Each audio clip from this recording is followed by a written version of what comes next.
Hi, I'm Sam Cornell, and welcome to another episode of The Word. I'm Sydney Ryan. The Word starts now.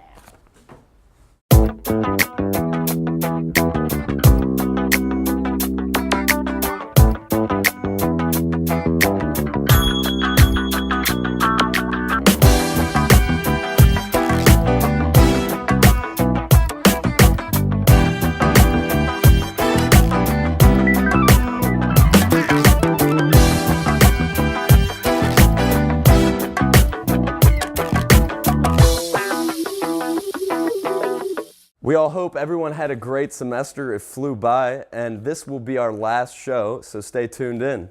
Throughout the semester, we reported on a number of different things, both informative and entertaining. Check out the array of packages we brought to you today, where we decided the word would be whatever. But remember, MUMM's always the word. In the Pennsylvania state system of higher education, there are 14 state-owned schools, including Millersville University. What some people are not aware of, there are 4 state-related schools, and that Millersville University might soon become one of them. Our own Amanda Conroy was able to speak with the university president, Dr. John Anderson, to discuss the legislation that has been brought to the university. It's a legislation that has been the talk of the campus over the past couple of weeks. Transferring out of the state system and gaining state-related status may soon be an option for qualifying universities in the Pennsylvania state system of higher education. But what does it mean to be of state-related status? For the PASHE schools, it could allow them to have more control of their finances and the programs they offer. You have the benefits of obtaining state support, but also the benefit of being independent and autonomous in your decision making, and a lot less red tape and bureaucracy to deal with. According to Millersville University President Dr. John Anderson, the proposed legislation could have many benefits which support current students, faculty, and alumni. Blended programs, online programs, credit by evaluation possibly. So these are different innovative ways to approach higher education that would be separate from our core mission. But we need to be nimble and agile to be able to implement something like that. And when you are not part of a system, sometimes that's easier to do because you don't have the layers of approval and bureaucracy you have to go through. When you're independent, usually it's easier to implement some innovative and creative strategies. But there is a certain criteria that must be met in order to be considered. These would include having a student body over 7,000 students, reimbursing the state for certain assets, and running out current union contracts. And even then, this is not a process that can happen overnight. And it has to go through the Senate in the Commonwealth, and it has to go through the House as well. And then it goes to the governor before it becomes a law. So there's multiple steps that this legislation has to go through. And all along throughout the process, I'm sure there's going to be negotiations on the language and what is said in order to move it forward. But it's going to be a long process that'll take some time. Currently, the schools who have state-related status include Lincoln University, Penn State, the University of Pittsburgh, and Temple. What many students are uneasy about is the large gap between the tuition of these schools and Millersville University. But Dr. Anderson is confident this is not of major concern. I think it would minimize the impact of any overall sticker price increase. I think when we talk about tuition, people should be sensitive to that in the private or state-related world, that the tuition is not necessarily what the average student pays to go to that school. It's much, much different. It's a legislation that'll take a lot of time and a lot of listening. But for the time being, Dr. Anderson urges all students to calm down and take a deep breath. He said that many discussions will be had and all details will be thoroughly reviewed before any decisions regarding this legislation are made. Reporting from Millersville University, I'm Amanda Conroy. The creation of state-related status dates back to 1960. We'll just have to wait and see whether any of these eligible state schools make the switch. The Millersville University Expressions dance team closed out a wonderful semester with a great show. Watch these dancers dance like they've never danced before. Garrett Zinn reports. The title of our show is called Expressions Celebrates a Decade of Dance.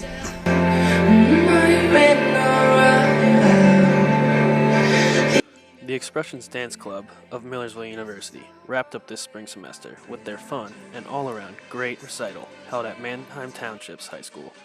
Jamie Tyre, a junior at Millersville University, is a teacher with expressions and has always loved to express herself through dance. We tried to get the Winter Center, and apparently it's booked like a year in advance always, so we can never get it. And all of the schools around here, they were booked this weekend, and this was the most ideal weekend before finals, so that was the only one available. Mannheim Township's high school proved to be a spectacular venue for this event. A performance this great and this organized takes a lot of practice and hard work. We practice in the Smack Dance Studio or in Brooks' gym on some nights, and it kind of depends on what classes you take. I was in 7 dances, so I was there Monday through Thursday, just at different times. Like Wednesday it was 3 hours at night, Tuesdays 2 hours, and then I think Monday and Thursday are 1 hour. The recital cost $2 for students when they presented their Millersville ID and $5 for all others who attended. In addition, a raffle was held to help raise money for the Expressions organization.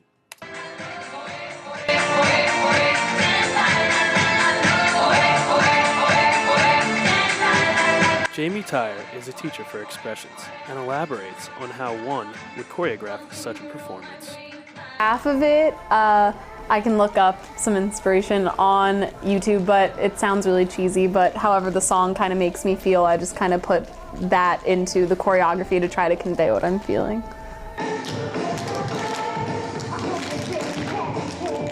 This is the dance that she choreographed all by herself.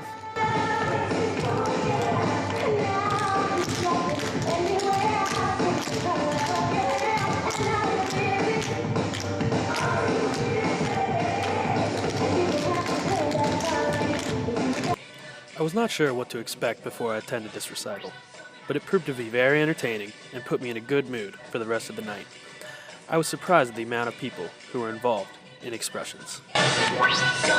Between teachers board and just members, it was about 50 people. Let's show them how it's done. It ain't over till we say, and we've only just begun.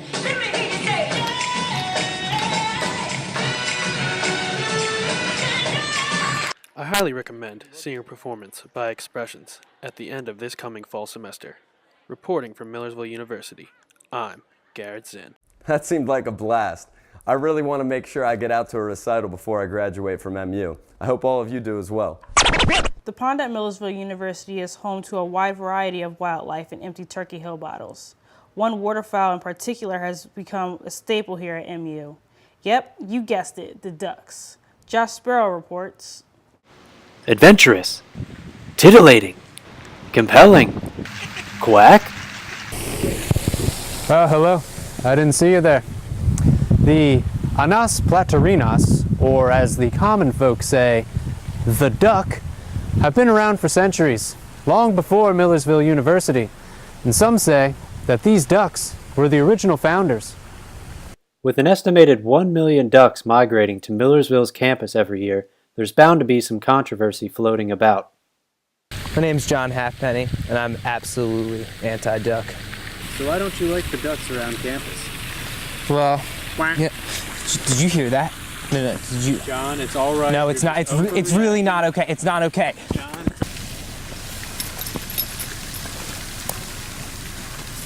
John, wait! It all started when I was a kid. I was down the shore. I was feeding a bunch of ducks, and then they all just attacked me. Although some share the same views as Mr. Halfpenny, there are still some who naturally favor the geese. Guys, you put the wrong... My name's Travis Williams. A duck enthusiast is someone who has their PhD or master's in duckology. You can think of us as cheerleaders for ducks. And, you know, we work hard every day. We get up at the crack of noon, and, you know, we go out into the swamps, the fields, major highways. Well, I think what first got me into duckery, if I may, was my father was a real big bird, kind of duck, chicken, cow enthusiast. And he told me the story about how Millersville was founded by ducks. You know, I just thought that was fascinating that, you know, a waterfowl could just do human things. With such American classics as The Mighty Ducks, Darkwing Duck, Duck Dynasty, and The Mighty Ducks 2, touching on the subject, who knows what the future holds for the pond. I think they should shoo all the ducks away real quick and fill in the pond with cement and make it a roller rink. So far, there's been I wish I had my chart here with me, but it's been, just imagine like an arrow going downwards from the top up here. We just want people to know that ducks are out there and ducks are thriving, and, you know, we're right there behind them, you know, rearing every single duck. Contrary to popular belief, most ducks don't even quack. Their calls mainly consist of grunts, growls, and squeaks. Reporting from Millersville University, I'm Oh, hi, little guy. Want some bread? Wow, journalism at its finest. I think we can all agree that the poetic struggle between those who favor and those who do not favor the campus ducks is both a beautiful and compelling issue. What do countries like China, Australia, Spain, the United Kingdom, and South Africa all have in common? They are all countries in which Millersville University students have had the opportunity to study and visit. Here's Kim Seepitz with a look at Millersville University's Study Abroad program. To travel the world or see something outside the United States is the dream of many Americans. Students at Millersville University can have that chance while they are still in college. The Study Abroad program allows students to study in another country while earning Millersville credits. Any major can participate, and most programs are during this semester. Semesters are different schedules, so they'll start later than ours, some of them, and end later than ours. They'll have different breaks, but generally. Summer programs are also offered. Well, the summer programs vary as well. We have them as short as a week, as long as 4 weeks, 5 weeks in one of our partners. So none of them are for the whole summer. The program offers a variety of countries to study in. Overseeing our 20-some programs around the world. In the UK we have 5. In Spain we have 2. France we have 2. 1 in Germany, 1 in South Africa, Chile, Australia, 3 in China, 1 in Japan. As Director of Global Partnerships, he gives this advice to students studying abroad. To listen, to go to not judge, and to when students are confronted with new food, new smells, new sights, to enjoy it and to say it's not wrong, it's just different, and to ask themselves what are they learning in the process, and to be very aware of their surroundings, and to try things they never would have dreamt of trying before. My advice to a student studying abroad: take advantage of any opportunity you have, because you never know when you're going to have it again. Teachers also have the opportunity to teach abroad. Associate Professor of English Caleb Corkery is teaching a course this summer that is spending 3 weeks abroad. Called Playwriting in England. Most of the work will be done before they leave. Before we go, we will study, or we will read several plays, and actually we may even watch filmed versions of the plays. The course will take them all over England. It will take place in Oxford. We go to Bath, go to Blenheim Castle. We'll just do an excursion to London, just kind of seeing the sights. Why does Professor Corkery think it's a good idea to study abroad? Well, I think it'd just be a great way to experience theater and to learn about writing. And during the 2011-2012 school year, almost 300,000 students from many universities across the United States studied abroad all over the world. That is less than 10% of college students that took advantage of the opportunity. My favorite memory from my time abroad was getting 3 weeks to travel wherever I wanted. Reporting from Millersville University, this is Kim Seepitz. What an awesome experience. Take advantage of the opportunity to go and visit other countries. And for more information, contact the Global Education and Partnerships, or attend one of the Study Abroad information meetings. Sola is a campus organization whose goals are to promote Latino cultural understandings, enhance Latino students' knowledge and self-pride, and foster better human relations. What better way to do all that than throw an all-inclusive end-of-the-year block party? Shanice Santos reports. On Friday, April 25th, Sola presented one of its last programs of the year, its end-of-the-year block party. Although it was originally set to be an outdoor event, Sola did not let the spring's unruly weather ruin their fun. Although the event was supposed to be outside, I definitely think that it's just as successful inside. As you can tell, we ran out of food immediately, and everyone's dancing. I definitely think that this is a great stress reliever before finals. It is sad because it is one of our last events for the year, other than our award ceremony for the Sunday.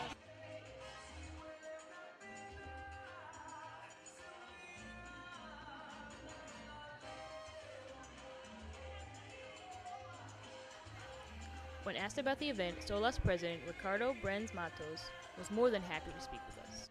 The purpose of it is to embrace the Latino culture. They actually have a message behind each of them. This one is just a block party where we'll bring all these like different kinds of people from many cultures to bring them together to dance with us and also learn part of our food, music as well.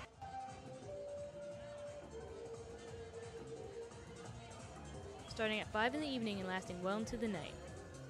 People from all over campus enjoyed traditional Hispanic cuisine, things like arroz con gandules and empanadas.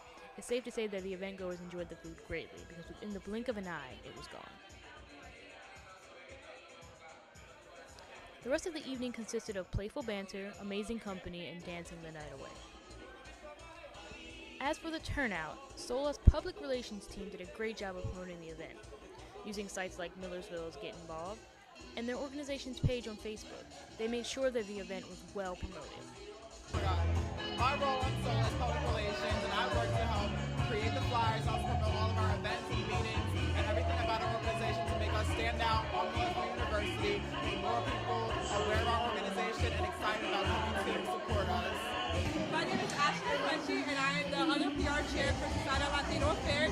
I think tonight's event is a good turnout considering the rain and we had to move our location last minute, but at Sola, that's what we do. We always have a backup plan and we always have a good turnout because we have loyal members and our members always bringing out other people, so it's good so Society far. of Latino Affairs, better known to the Millersville University campus as Sola, is a multiracial community that focuses on bringing Latino issues to campus and enhancing the understanding of Latinos in the United States. Meetings are currently over for the year, but come fall 2014, you can join Sola Tuesday nights at 9:15 in the Student Memorial Center, room 118. Reporting from Millersville University, I'm Shanice Santos. Good food, good music, good company. What more does a party need? Sola sure knows how to have a great time. Continuing on the international theme, here's a story about Chinese exchange students who are making an impact on their community, both locally and back home in China. Our very own Sam Cornell reports. Good. Thank you. Thank you for your support. Yeah, first one. Volunteers of Lancaster Mennonite High School's Chinese Philanthropic Leadership Association, or CPLA, are dedicated to community service. After raising more than $1,000 for Chinese earthquake relief 2 weeks ago, CPLA is fundraising this time for the Forgotten Children, which are the rural Chinese children who are left behind by parents who leave to work in big cities. 比如说捐书本、捐衣物，为他们添置各种器材，为他们留守儿童添置各种器材，就这些用途。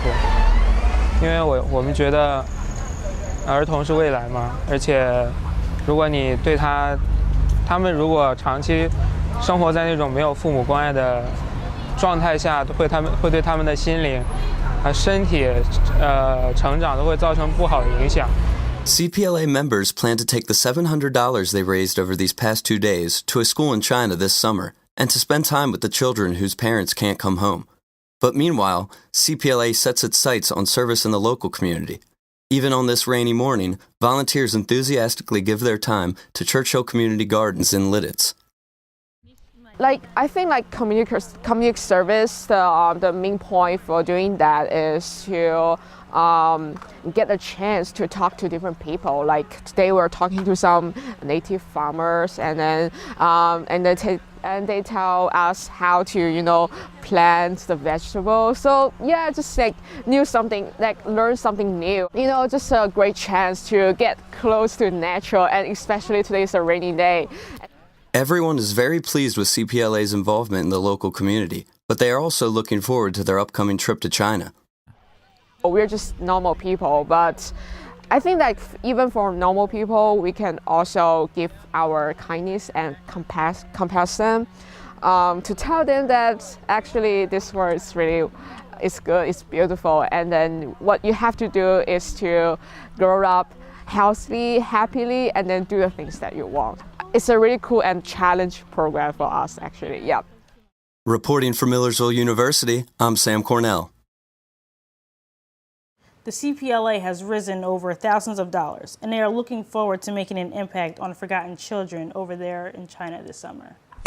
It's getting to be that time of year again. Papers and projects are due, and finals are right around the corner. Luckily, our very own Sydney Ryan was able to look at a cool event called Superfest. Check it out. On the 24th and 25th of April, Millersville University held its annual Superfest, which is a fun end-of-the-school-year event for the students to enjoy a bunch of free games and activities. Superfest is usually held on the quad here at Millersville University, but due to the weather, it was held indoors at the SMAC in the multi-purpose room. I'm here because my job's here. I work for PSCCU, the credit union on campus. We decided to come out because there's a lot of people that come to Superfest. There's a lot of traveling, I suppose. So that way we can get our information out and people can play games that we provided over there, win cool prizes, and learn more about PSCCU. Sign up for PSCCU right now. New members, you get $50 if you sign up. So why not? We were able to catch up with the DJ of Superfest in between songs, where she was able to tell us some insights and some possible crazy moves she's seen during this event. I've seen a couple people. They get excited. I see them lip sync. I see a couple people dance for a second. But yeah, I think people are really enjoying it. Finding experienced DJs while on campus can be challenging, but Millersville University struck gold when they found Paula. It's my first time DJing Superfest. I've DJed before, but this is my first time working for Superfest, and it's a lot of fun. It's really cool to see everybody come out and see all the students do what they do for other students, and it's just very rewarding to be a part of it. Does the fact that Superfest is an annual event tempt Paula, if asked, to DJ next year as well? I'm graduating, but if they ask me, I think that they'll ask my organization, which is WIXQ, it's the campus radio station. We will definitely, as an organization, be back next year. We were also able to catch up with a student attending Superfest, where he kindly shared his thoughts on this great event. I came to Superfest because I really like to support the school and all the activities that they have. I know that it took a lot of time and planning to do this, and I always like to see what happens when students come together and do something great. And what's James's verdict on Superfest being held indoors this year? I think it being inside brings in a lot of different people, but I'm not really sure if I like it better outside or inside. So far, being inside hasn't proven to be bad. Though outside is always, more favorable when it comes to big events like this. Well, there you have it. From Millersville University, I'm Sydney Ryan. Wow, that really looked like fun. Was that somebody riding a shark? Doesn't even matter. Here's our next story. The weather, one of the most important things to know when the day begins. Here at Weather Watch, students of Millersville University get to go further into weather events around the world. Located on the 4th floor in the building Computo, students get the opportunity to research weather around the world and turn them into news segments. So a piece that we do is called Weather in 60 Seconds. And every other episode, we provide 3 stories of different weather events that made headlines in the past few weeks since the previous episode. So we go online, we keep up to date with multimedia, Facebook, Twitter, just that type of stuff, finding the different weather events that really impacted different countries around the world. When I'm looking for weather in 60 seconds, I'm trying to look for different interesting weather things that are happening around the world. Maybe it's a snowstorm in another country somewhere. Maybe it's some kind of big Arctic blast snowstorm that's happening in Antarctica. The weather doesn't only affect us or Asia or Africa, it affects all the continents. With plenty of things to look for, where exactly does all this information come from? So there is a lot of different sources I can look at. I'll look at something like CNN, see if they have any different kinds of big weather stories. Maybe the BBC is having some kind of big weather story that they're promoting over, in their portion where they're looking at. But also, just kind of looking around on Google, doing a Google search for, weather around the world, different keywords like that, maybe severe weather. Anything that would kind of, help me try to find something that's interesting happening in the weather. Big events that Weather Watch have tracked are Cyclone Jack and global patterns involving various vortexes. This past winter, England actually sustained a lot of floods due to the rain season. The weather is occurring everywhere, every day, but those big events that we want to talk about in weather in 60 seconds, like severe flooding, maybe a thing like Katrina, those kind of big events that affect a lot of people, that's the kind of things I'm looking for. Weather Watch provides diverse news segments, but how exactly did it start? So Weather Watch was co-founded by meteorologists Matthew Moore and Shane Brown, who both work for WJL as an on-screen meteorologist and a weather producer. It was created for people who are interested in broadcast in the meteorology department to have an outlet for experience for their future. The purpose of Weather Watch is to provide an entertaining and fun show so people don't just get the forecast and what's going to happen tomorrow. We go beyond the forecast is our motto. We go beyond the forecast and try to just find the most entertaining things to bring to the table. Did you know that over 6 billion people look at the weather every day or check it out on the internet? Remember, there's no such thing as bad weather, just different types of good weather. Reporting from Millersville University, I'm Mark Yang. The weather's always affecting us in one way or another, but I'm looking forward to some great weather this coming summer, and I know all of you are too. That's all from us here today and for the semester. We want to thank everyone involved in making MUMM a TV show and a successful class. I'm Sam Cornell. This is my partner, Sydney Ryan. We'll see you next semester.